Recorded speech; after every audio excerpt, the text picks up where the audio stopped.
ময়মনসিংহের গফরগাঁও উপজেলায় বিএনপির ভারপ্রাপ্ত চেয়ারম্যান তারেক রহমান ঘোষিত রাষ্ট্রকাঠামো সংস্কারের ৩১ দফা বাস্তবায়নের লক্ষ্যে উঠান বৈঠক ও লিফলেট বিতরণ কর্মসূচি অনুষ্ঠিত হয়েছে। নিজস্ব প্রতিনিধি নূর হোসেন সুমন জানান, মঙ্গলবার বিকালে পাগলা থানা লঙ্গাইর ইউনিয়নের মাইজবাড়ি বাজার সংলগ্ন মাঠে এ কর্মসূচি অনুষ্ঠিত হয়। ময়মনসিংহ দক্ষিণ জেলা বিএনপি সদস্য ও গফরগাঁও পাগলা আসনের মনোনয়ন প্রার্থী অ্যাডভোকেট আল ফাত্তার খানের নির্দেশনায় কর্মসূচি পরিচালিত হয়। বৈঠকে সভাপতিত্ব করেন ইউনিয়ন বিএনপির সাংগঠনিক সম্পাদক মুকসিদুর রহমান রিটন এবং সঞ্চালনা করেন স্বেচ্ছাসেবক দলের যুগ্ম আহ্বায়ক মুখলিসুর রহমান।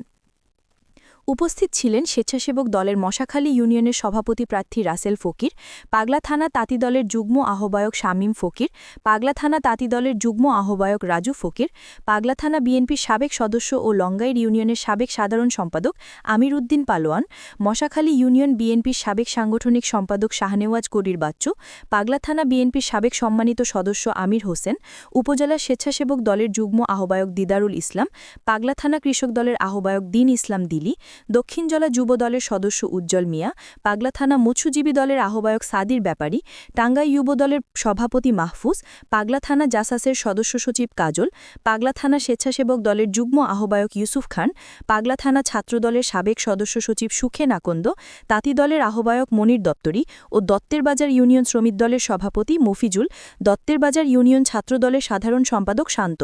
এছাড়াও অঙ্গ ও সহযোগী সংগঠনের বহু নেতাকর্মী উপস্থিত ছিলেন। বক্তারা বলেন, অ্যাডভোকেট আল ফাত্তার খান একজন মানবিক ও সংগ্রামী নেতা। বহু মামলার আসামি হয়েও আন্দোলন থেকে তিনি পিছু হটেননি।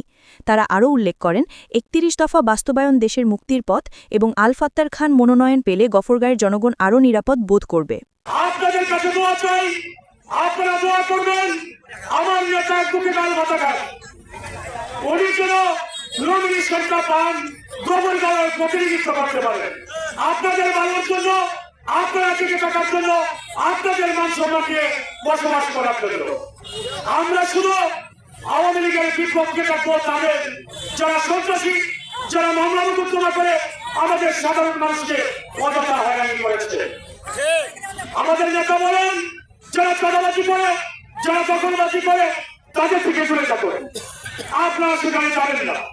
আমি রাজনীতি করি, আমি দাঁড়িয়ে শীষের লোক, দাঁড়িয়ে শীষ আনার চেষ্টা করছি। কোন কারণে যদি আল্লাহ আমার বাক্যে না লিখেন দাঁড়িয়ে শীষের যেখানে যাবে আমরা সকলেই দাঁড়িয়ে শীষের পক্ষে নির্বাচন করি। সরকার আওয়ামী লীগ সরকারের সময় গফরগাঁয়ে রাজপথে থেকে সর্বোচ্চ মামলা খেয়েছে আমাদের জননেতা অ্যাডভোকেট আল ফাত্তার খান। ওনার ডাকে আজকে আপনারা এই মাইজবাড়ি জড়ো হয়েছেন।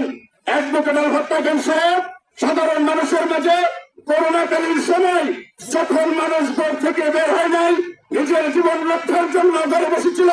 আপনাদের কি মনে আছে, এই লঙ্গা ইউনিয়নে প্রত্যেকটি ওয়ার্ডে বিএনপির নেতা কর্মীর সাথে আমি এসেছিলাম। আমাদের নেতা অ্যাডভোকেট আল ফাত্তার খান সাহেব গফরগাঁয়ে 15টি ইউনিয়নে করোনার মধ্যে আপনাদের সেবা করতে গিয়ে উনি কিন্তু করোনা আক্রান্ত 2 মাস হাসপাতালে ছিলেন।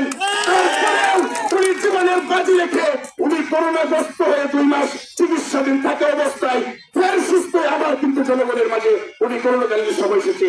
এই লঙ্গা ইউনিয়নে প্রতিটা ওয়ার্ডে প্রতিটা মানুষের কাছে উনার সহযোগিতা পৌঁছেছে। প্রিয় নেতৃবৃন্দ, আমি মনে করি এই কথাটি বললাম এই কারণে, যে ব্যক্তি নিজের জীবনের ঝুঁকি নিয়ে মানুষের সেবা করতে পারে আর যাই হোক সে আপনাদের সঙ্গে দুর্নীতি করতে পারবে না। প্রিয় নেতৃবৃন্দ,